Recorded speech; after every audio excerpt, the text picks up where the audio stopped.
14:15, como dicen los macristas, lo prometido es deuda. Dijimos al principio del programa que íbamos a hablar con Juan Grabois y tuvo la gentileza de atendernos. Está ya en comunicación con nosotros. Hola Juan, buenas tardes. Pedro Rosenblatt te saluda acá en vivo en Patrulla Perdida. ¿Qué haces, Pedro? ¿Cómo te va? Me va bien, me va bastante bien. ¿A vos, Juan, cómo estás? Y ponele ahí, tirando para no aflojar. Tirando para no aflojar. Oíme, vamos a hablar obviamente de coyuntura, de todo lo que está pasando esta semana, pero quiero arrancar la nota retrocediendo 2 años, porque hoy es 18 de mayo. Un día como hoy, pero del 2019, Cristina sacó ese famoso video en redes sociales anunciando que Alberto iba a ser el candidato a presidente. Noticia que fue bien recibida por muchos sectores, pero había algunas expresiones que manifestaban su disconformidad. Entre ellas la tuya, ¿no? Me acuerdo que para vos no fue una buena noticia esa. Bueno, en realidad fue la posición del Frente Patria Grande, ¿no? Nosotros... Sí. Yo personalmente, yo lloré, Pedro, te voy a decir la verdad. Yo lloré. Bien. Porque tenía mucha esperanza en que se pueda conformar un gobierno de transformación, no de transición. Y después, los primeros meses de Alberto, se me fue un poco ese sentimiento, esa sensación, sobre todo a partir del discurso donde él planteó empezar por los últimos, a partir de una convocatoria a los movimientos sociales. Pero bueno, después esa ilusión entró en una especie de montaña rusa, ¿no? A veces sube, a veces baja, claro. A veces no sabes lo que está pasando, a veces pensás que... Bueno, esa es un poco el sentimiento. Claro, con el diario del lunes uno podría decir que fue una buena decisión, ¿no? Desde el diario del lunes me refiero a la elección que fue ganada. Y la pregunta que yo te quería hacer es, hoy la historia avanzó un poquitito y ya podríamos decir que tenemos el diario del martes. Con el claro, diario del... hay que ver... Sí, ¿cómo es esa decisión? Miércoles. Claro, del miércoles. No, porque el diario del lunes se dice que ganó. Sí. Sería contrafáctico pensar qué otro tipo de composición política podría haber ganado. Pero bueno, evidentemente la inteligencia estratégica de Cristina construyó una fórmula que permitió unir lo que parecía muy difícil de unir. Y eso es un mérito de ella y del conjunto del Frente de Todos. Bien. Con el diario del lunes, digamos que el lunes fuera hoy, aunque hoy es martes, sí. Lo que podemos hablar o lo que podemos esperar es que es un gobierno que se enfrentó no solamente a la deuda externa, social, económica, cultural, que dejó el macrismo, sino a lo que pasó después con la pandemia. No tenemos otra posibilidad que pensar que esto es un gobierno de transición, ¿no? Más allá de los errores o, si se quiere, para ser más humilde, de los desacuerdos que hay con cierta política social, económica o con la forma en que se encara la negociación de la deuda externa. Inevitablemente es un gobierno de transición porque aún con los mejores pronósticos, vamos a llegar al 2023, por ejemplo, con una pobreza no muy inferior a la que dejó Macri, digamos. En el mejor de los casos empatando, ¿no?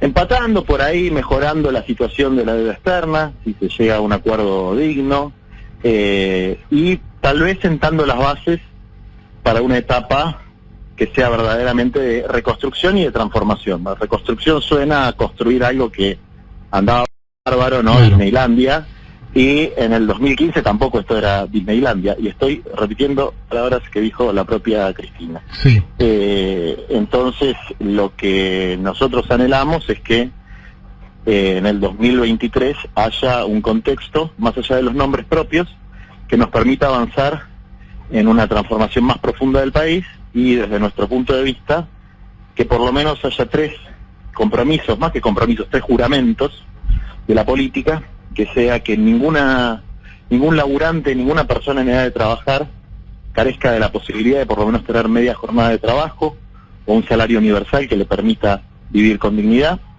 que ninguna familia carezca de un terreno de por lo menos 200 metros cuadrados para construirse su casita y poder tener un proyecto de vida, y que los pequeños productores de alimentos, los campesinos, no tengan que ser ni arrendatarios, ni estar en una inseguridad absoluta en relación a la tenencia de su tierra, para poder desarrollar procesos de soberanía alimentaria y de repoblamiento rural, digamos, ¿no? Esas son como las tres grandes deudas sociales, por lo menos desde mi punto de vista, sumando desde luego la cuestión de la educación, la cuestión de la salud, pero las tres grandes deudas sociales de fondos estructurales que hay que trabajar para que en el 2023 tengamos las mejores condiciones políticas, sociales e institucionales para poder avanzar por ahí. Algo similar conversamos la última vez que hablamos, que fue el 27 de mayo del año pasado, en un contexto, si bien cercano en términos históricos, diametralmente opuesto, o no diametralmente, pero bueno, bastante lejano en términos políticos.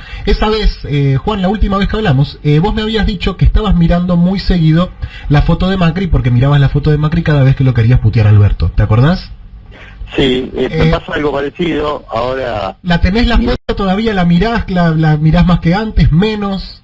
Y ahora miro por ahí la de Iván Duque, ¿no? Porque, por ejemplo, cuando me enojo, porque se implementa una política, a mi juicio, de sesgo neoliberal, un poquito gorila, y de una implementación bastante deficiente y estúpida, como la de la tarjeta alimentar, después miro a Iván Duque y veo que en vez de ayudar o de asistir con alimentos a su pueblo, pretende ponerle más impuestos a los hambriados y, si se quejan, reventarlos a palos. Entonces miro esta foto, miro el contexto regional y de nuevo digo, esto será Guatemala, pero no es Guatepeor, y bueno, y eso es una cosa significativa en este mundo. Por otro lado, también veo cosas positivas. Creo que la orientación de la política sanitaria y de la pandemia, la orientación general es correcta, poner la vida por delante de los negocios, tratar de sostener los ingresos de las familias, es decir, que el corazón está puesto en el lugar correcto, que es buscar la justicia social, y por ahí los caminos que se eligen para alcanzar ese ideal no son los caminos que algunos o muchos en el frente de todos consideramos los más adecuados. Juan, buenas tardes. ¿Y qué te pareció la medida de ayer a la noche, hoy a la mañana, como lo quieras ver, del Gobierno Nacional de suspender las exportaciones de carne en el medio de la escalada de precios? Sin ser un experto, me parece el más elemental sentido común, porque el consumo histórico de carne en la Argentina descendió muchísimo, porque queda para el mercado interno, no sé exactamente qué porcentaje, pero un porcentaje sustancialmente menor al que debería quedar. ¿Por qué? Porque los países que se enriquecieron, las clases medias emergentes, quieren comer carne, tienen dólares, y la falta de un compromiso que la verdad es que no hay que por qué pedírselos, porque los capitalistas buscan maximizar la ganancia, no desarrollar su país, digamos, y la falta de unas regulaciones inteligentes para poder abastecer el mercado interno, sin que eso implique perder el potencial exportador que tiene la Argentina, que tiene que ser con valor agregado, que no puede ser puro extractivismo o pura materia prima. Bueno, tenemos que encontrar una regulación de estas características. Como medida provisoria, excepcional, por los desmedidos aumentos de la carne, me parece muy bien, la acompañamos, y además cuando vemos la reacción tremenda que generan los sectores concentrados de poder, más ganas nos da de acompañarlo. Juan, mi compañero Matías Colombati no está en el estudio, pero te quiere hacer una pregunta. Avanti. Hola Juan, ¿cómo estás? Buenas tardes. Muy bien. Ahí cuando ves esa reacción de los sectores más corporativos y del poder económico, y cuando pensás en que este es un gobierno de transición, ¿se te ocurre que puede ser un gobierno de transición hacia algo peor? ¿Hacia que esos sectores recuperen el poder? Las crisis siempre tienen esa característica, ¿no? Un poco lo dijo el Papa Francisco: o salís mejor o salís peor, igual no salís.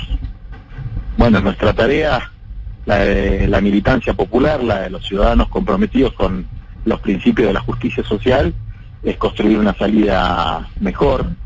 Y bueno, después hay distintas formas de ver cómo se construye esa salida mejor. Una es hacer de cuenta que estamos haciendo todo bien y generar una especie Revolución de la Alegría, ¿no? Que es una ficción, y otra es hacer fuerza para corregir lo que está mal y que cada peso de inversión social se aproveche al máximo para reactivar la economía desde abajo. Juan, cuando hablamos, gran parte de la discusión pasaba por la política sanitaria, cuarentena sí, cuarentena no. Vos me decías que los más pobres estaban bancando la cuarentena, que en ese momento era también de alguna forma bancar al gobierno. La cuarentena ya no es la cuarentena de hace un año, y si bien hay una buena campaña de vacunación, todos los indicadores empeoraron, ¿no? Los sanitarios y los socioeconómicos. ¿Cómo se lo banca hoy al gobierno? Es un poco la teoría de Guatemala y Guatepeor, insisto. Digamos, ¿no? Lo que hay que, por lo menos lo que yo entiendo de la política es que es el arte de lo posible, no de lo imposible, ¿no? Y aunque es muy linda la idea de hacer lo imposible por definición no se puede hacer. Ahora, el posibilismo, si se quiere, es una desviación de esa idea realista. ¿Qué quiere decir? Que lo posible es únicamente administrar lo existente, ¿no? Lo que Tosco definía como burocracia, la administración de lo existente. Y lo que tenemos que buscar es la transformación de lo existente. Y las condiciones que hay para generar esa posibilidad, esa potencialidad en este gobierno son infinitamente mejores que si no fuera este gobierno. Ahora bien, ¿cómo se generan esas condiciones?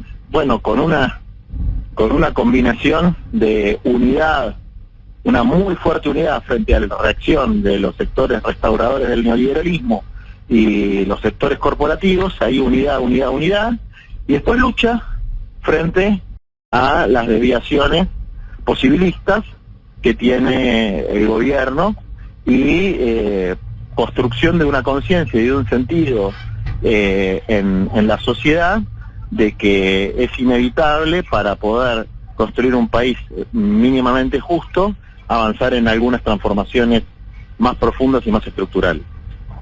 Juan, a mí me encanta cuando charlamos con vos porque no caseteás y respondes de verdad, pero también me preocupa el escenario que planteas, porque este es un año electoral y aun cuando se ha retrasado el calendario, las elecciones abren un escenario de discusión y agitación adentro del espacio político y al interior de los sectores que integran el Frente de Todos, ¿no? O sea, no solo se discuten las candidaturas, sino, como decís vos, el rumbo del gobierno, ¿no?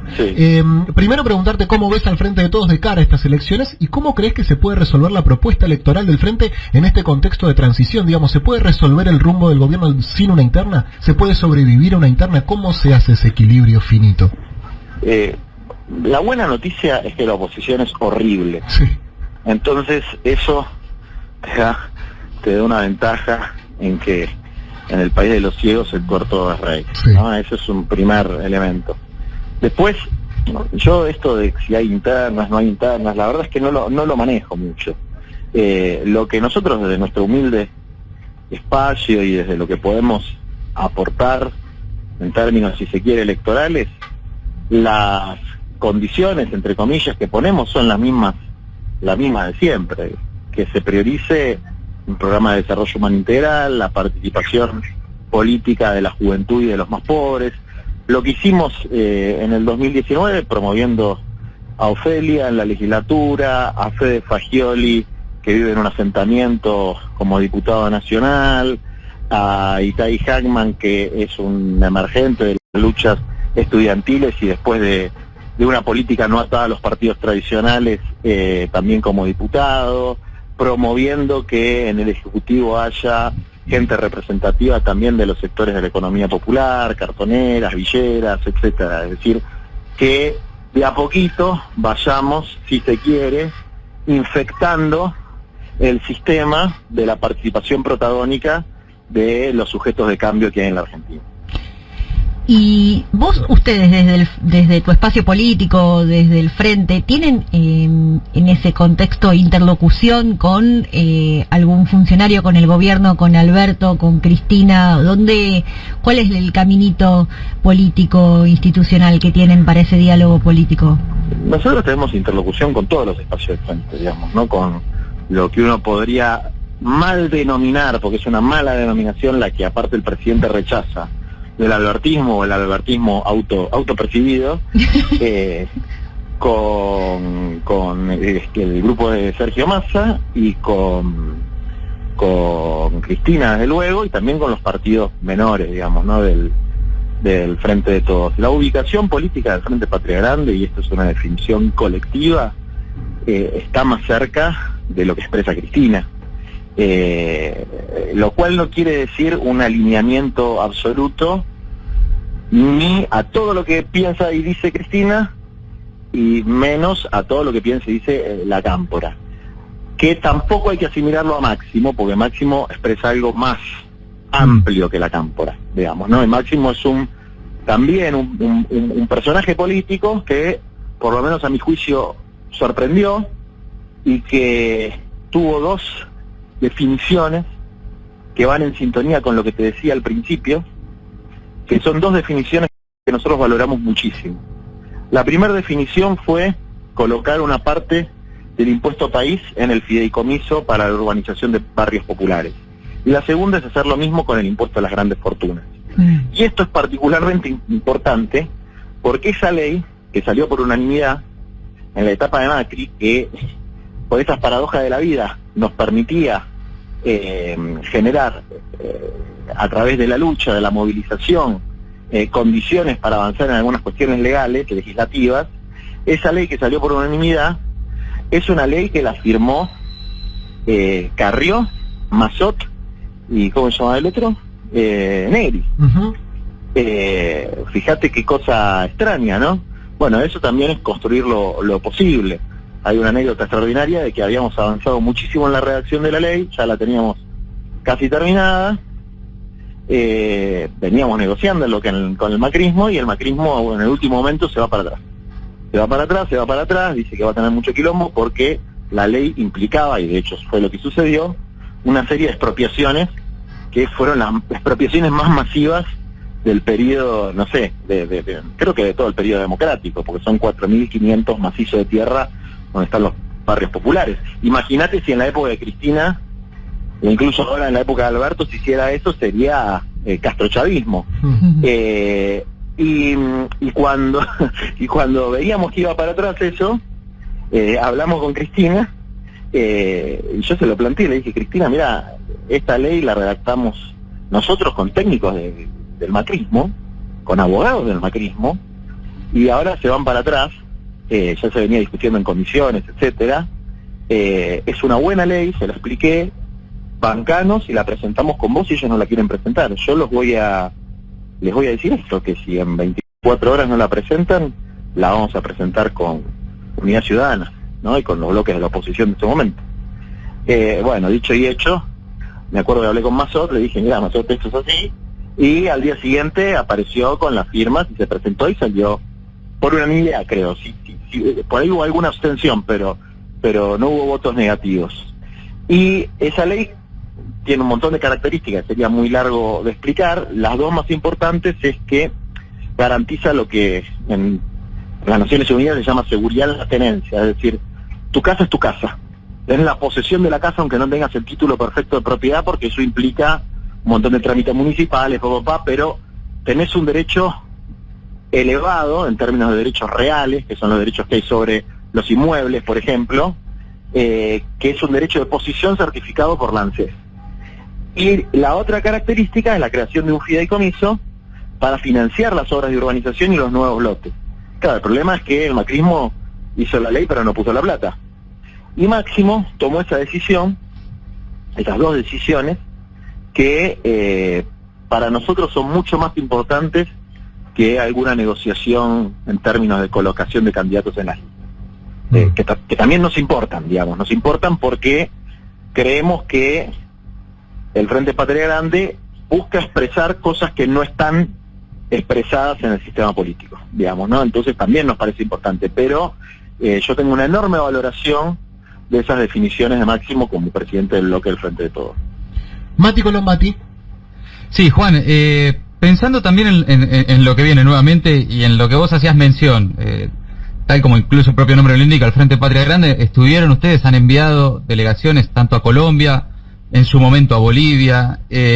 Lo que estamos viendo es esos estallidos que se ven en algunos países, lo que pasó en Chile, Mientras en la Argentina, con una economía al tope de las preocupaciones, con más de la mitad de los pibes bajo la línea de la pobreza, el desempleo que impacta especialmente en los jóvenes y en las mujeres jóvenes, ante ese escenario, si la política no resuelve los problemas, y vemos también al mismo tiempo que se envalentonan los sectores del poder económico, ¿qué margen queda? ¿Qué margen hay para que se pueda evitar lo que en otros países ha ocurrido, que son esos estallidos, esas irrupciones en las calles? Mira, no te quepa la menor duda de que es el camino al que se va si el campo nacional y popular no expresa las aspiraciones de esos sectores de la población, digamos, fundamentalmente la juventud y los más pobres. Y en eso hay que hacer un nuevo esfuerzo, porque hoy, no sé si hoy, pero hace un año, en la Argentina se daba la extraña paradoja de que, a diferencia del 2001, no había ninguna crisis de representación política. Vos tenías un 35% duro de un lado, ponele que un 35% duro del otro, y la disputa era sobre el 30% que quedaba. Es decir, el 70% de la sociedad se sentía representada claramente por alguno de los partidos institucionales del sistema democrático argentino. Y eso es una reserva institucional que hay en el país, que tiene su aspecto positivo porque da cierta estabilidad democrática, y tiene un aspecto que es dudoso por ahí, que es que a veces la política, sobre todo en el campo nacional popular, descansa en que el espanto frente al neoliberalismo alcanza para representar las aspiraciones de la clase trabajadora, del pueblo, etcétera, y no alcanza. El espanto no alcanza. Se necesita el amor, se necesita la mística, se necesita el sentido de épica, de reconstrucción, de avance, de potenciación hacia el futuro, y eso hoy está endeble. Juan, te saco del amor y el camino luminoso y llevo a uno de los lugares más oscuros de la Argentina, como es Comodoro Pi, toda la discusión judicial. Vos nunca negaste tu diálogo con Pepín Rodríguez Simón. No sé si viste que ayer estuvo en el programa de Carlos Pagni anunciando que pidió ahí asilo político en Uruguay. Quería saber cómo recibiste esta noticia, qué pensás de esta discusión, que si bien es muy lejana de las discusiones cotidianas, digamos, es importante también, ¿no?, lo que está pasando. Sí. No, primero una aclaración, que más que también es una definición política. Sí. En el sistema democrático, eso que se llama diálogo es muy importante. El problema es cuando vos dialogás sin saber qué intereses representás, ¿no? O sea, cuando sos un flan. Pero si no, tenés que hablar con todos, porque también te permite una comprensión de la realidad.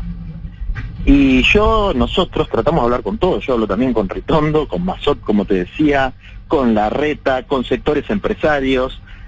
Ahora se armó esto de la carne y por ahí no da, pero me iba a reunir con De Angeli, que presentó una ley de tierra, techo y trabajo, que tiene algunas cosas piolas. Hay que construir mayorías parlamentarias también, es decir, eso es la política, es dialogar desde la identidad propia con el rival, incluso con el enemigo. Y además, eso por un lado. Y por otro lado, a mí siempre me gustó ver del otro lado del espejo, digamos, ¿no? Cuando era un pibe de la burguesía porteña de Barrio Norte, los cartoneros me llevaron del otro lado del espejo, y ahora que estoy de me interesa ver también cómo funciona la croqueta de las clases altas, y entonces ese tipo de vínculos, por lo menos para mí, son insumos para poder comprender mejor la realidad. En el caso particular de Rodríguez Simón, la relación la establecí a partir de un conflicto muy grande que hubo con los cartoneros en el 2007, recién acababa de asumir el macrismo.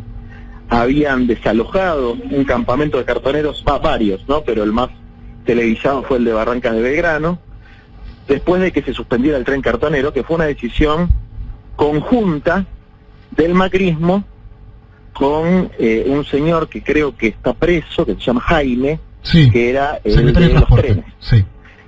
Y otro que se llama Luna, y bueno, y una serie también de gente un poco oscura. Esa decisión fue una decisión en connivencia con el macrismo. Y después de eso, una enorme movilización de cartoneros, y se estableció una mesa de negociación donde logramos construir el primer sistema de reciclado con inclusión social, donde el contrato para el reciclado iba para 14 cooperativas de cartoneros, ¿no? Que después sirvió como modelo de una política que se está haciendo ahora, que es Argentina Recicla, y como todos los avances sociales, de mi punto de vista, es resultado fundamentalmente de la lucha del pueblo y después de la negociación inevitable que hay con los factores de poder. Y el segundo momento, y en esa negociación Rodríguez Simón jugó bien.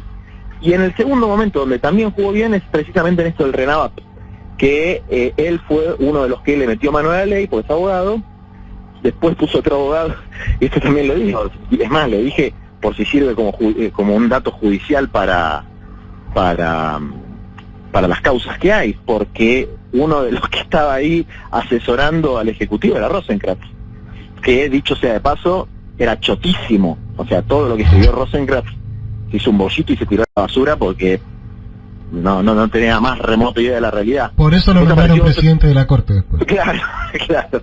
Bueno, después apareció otro abogado, que es un abogado, creo que es de un estudio cheto también, se llama Botana, y después los abogados nuestros, y ahí se fue construyendo la ley que después se modificó en el Congreso, y ese fue el momento donde más intercambio tuve, y ahí también jugó bien.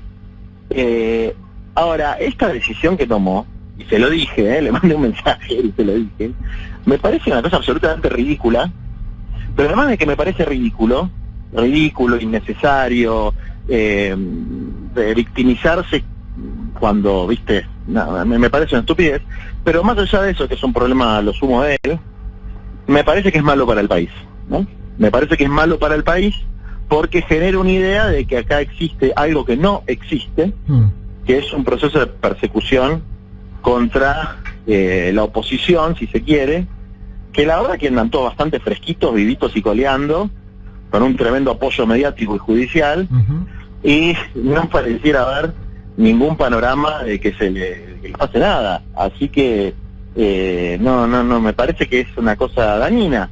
Me parece que es dañina, esa sería la palabra, ¿no? Más allá de que sea un poco ridícula y una exageración, eso a nivel por ahí personal, me parece que es una cosa dañina para el país, que le hace daño al país. Juan, muchas gracias por tu tiempo. Bueno, te mando un abrazo grande. Te mando un abrazo grande. Estamos